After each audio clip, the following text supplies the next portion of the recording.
پھر بھی وہ اس پر ایمان نہیں لائیں گے جب تک دردناک عذاب دیکھ نہ لیں۔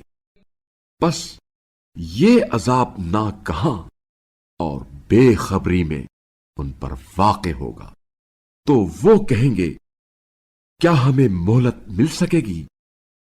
کیا یہ لوگ ہمارے عذاب کے لیے اجلت کر رہے ہیں؟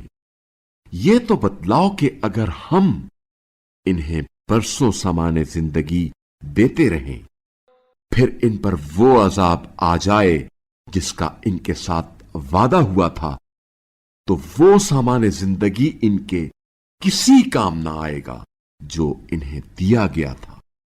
اور ہم نے کسی بستی کو ہلاک نہیں کیا مگر یہ کہ اس بستی کو تنبیہ کرنے والے تھے، یاد دہانی کے لیے، اور ہم کبھی بھی ظالم نہ تھے۔ اور اس قرآن کو شیاطین نے نہیں اتارا